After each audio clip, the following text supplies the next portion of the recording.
Chapter 8, Conditional Probability.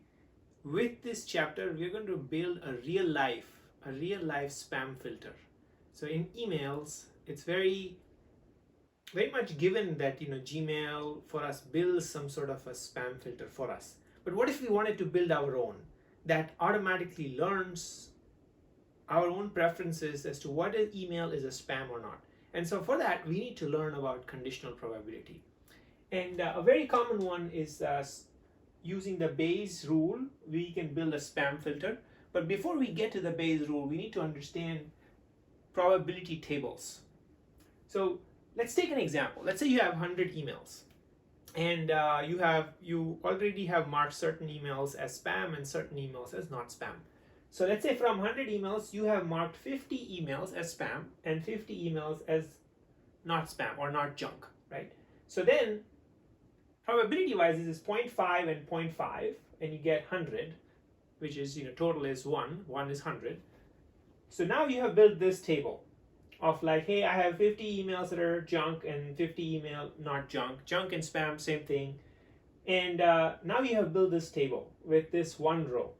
Now you can also find out from the ones that you have marked as spam or junk, how many of them had a term, let's say ABC.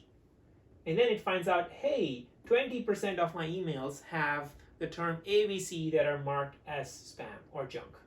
So then 20% of 0.5 is 0.1. So now you have built this one, right? So when you do this, then you can say, hey, what is the remaining 0.4? So now you built this column. Similarly, you build this column. From 0.5, you say, hey, how many of them I have not marked as junk for the term that has ABC? And then you'll see, hey, there's very, very little, maybe one off or less than one, right? Then you have this, and then you can build this one. Once you have built this row and you build these two columns, you can build these probabilities. And so this is a probability table for a term ABC. Now let's look at some of the definitions. 0.1 here means for the 0.1 is the probability that a given for a given email folder, the term ABC appears and it's a junk. So this is called a joint probability. It's joining these two variables that a specific term appears and then it's junk. So probability that it's a junk email and ABC appears, this one, is basically you just find out, hey, what's the probability that a given email is junk, which is 0.5 divided by 1, which is 0.5, right? Times, from a given email, you can easily see how many times ABC appears from junk emails. From all your total junks, you'll find out, hey, maybe 20%. So then you say, hey, 20% is junk. So then 0.5 times 20% is 0.1. So then you can start putting this in 0.1, right? Which is what we went over earlier. So once you start building these columns, then for a given term, you have built this joint probability distribution. And very easily, and the probability at the margins, these are the margins, this last total column and then this last column, this row, these are called marginal probabilities. Like what they are in the margins, so they're called marginal probability. Marginal probability is basically saying, hey, what's the probability that it's a junk mail? 0.5, 50%. What's the probability that ABC appears in all my emails? It's like this percentage, right? 10%.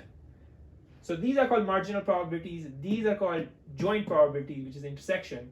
But now when you build these two, you can, for a given new email coming in, you can build a conditional probability, which says, hey, what is the probability that this new email is a junk email, given that ABC appears in this email?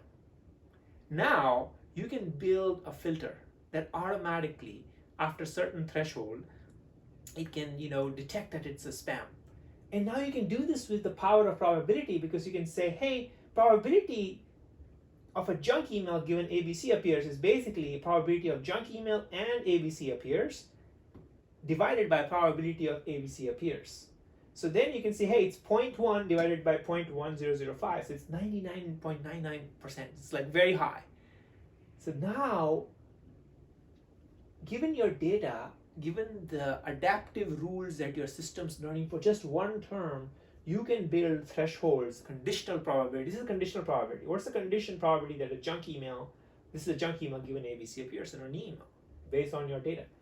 So this is very powerful, and we did all of this based on probability. And now you can build this for not just one term, and you can build it for hundreds of terms. For all junk terms, you can find out like what is the probability distribution of all of those terms appearing. And the beauty of this is that this probability table will be different for different people. Because let's say for certain people, they don't mark ABC as junk, then this will not be this low. It'll be higher. And so for them, it will not be marked as junk. So this is adaptive probability-based rule engine that you're building. And you can build it for as many terms, and as the more terms increases, runtime you can detect, hey, whether this is spam or not, whether this is spam or not. So you're automating. So this is the power of probability, power of learning probability. So we learned a few things, right? So probability of A given B is probability of A and B divided by probability of B. Similarly, probability of B given A is probability A and B given by probability A.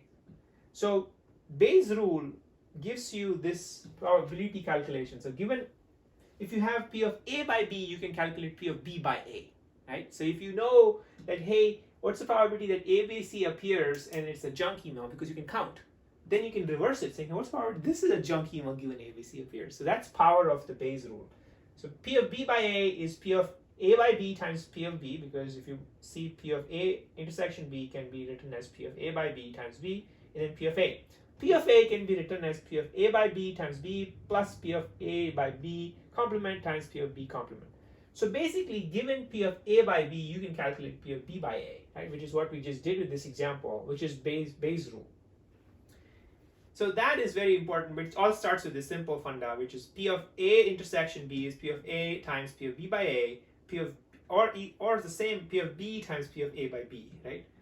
When you do this, you can easily calculate the opposite probability using the Bayes' rule. And remember, this only happens when it's dependent events, when you can't assume independence. Because P of A times P intersection B is P of A into P of B, we saw in the last video, in the probability video, when you know that events are independent. But in most real life, events are not independent, so you'd have to use these rules. And finally, I want to leave you with this really interesting metrics. Which is detecting some sort of an error or precision, right? How precise is, given, let's say, a test that detects cancer. So reality on the x-axis, on the y-axis, is, hey, the person actually has cancer, the person does not have cancer. And then the test basically tests whether there's positive means you detected that there is cancer, negative means you detected there is no cancer. This is a test outcome, and this is the reality. When the test says that you have cancer, but when you don't have cancer, it's a false positive. It's a false alarm. The person does not have cancer, but you detected as that and your test said it's positive, means they have that disease. So this needs to be low. This needs to be low. You can't have false positives. But even worse is false negative. What's false negative? There was a disease in that person, but you failed to detect it. Your test was negative. Means the test said there's no problem, there's no disease, but there was a disease and you missed it. Misdiagnosis is even more bad, right? Because with the wrong diagnosis, you could double check. You can maybe run the test again. But when you run the test and you give them false hope that there's no problem, they'll never run the test again. So this is worse. False negatives are worse. But false positives also could have bad consequences. Imagine someone, you told someone that they have cancer when they never really had cancer. Well, their mind state becomes sad and all of that, right? So both of these are important, but this is worse, false negative. True positive is when there was a problem, and the test detected that there was a problem and there was a problem, right? It's good. But true negative is when there was no problem and the test detected there was no problem, right? True negative. So that's important because these are all like probability tables, and these are all probabilities: false positive, false negatives, and others, right? So when you know that, hey, there's a false positive, what is the probability that let's say there's a percentage that about false positives for all the tests that are taken. and then you want to find out, hey, what is the probability this person really has cancer, right?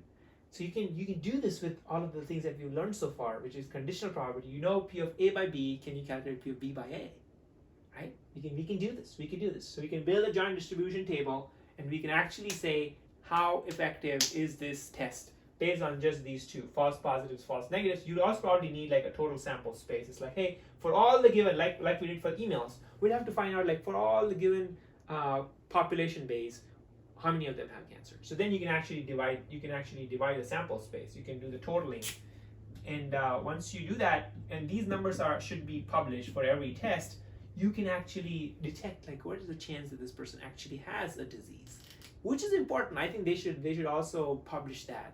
But now we are powerful. We understand probability. We understand conditional probability. We can build spam filters. We can also understand that, hey, all of this is probability. So when next time we get a test and it becomes positive, we'll not like lose our balance, because there's a high chance that the test has false negatives and false positives.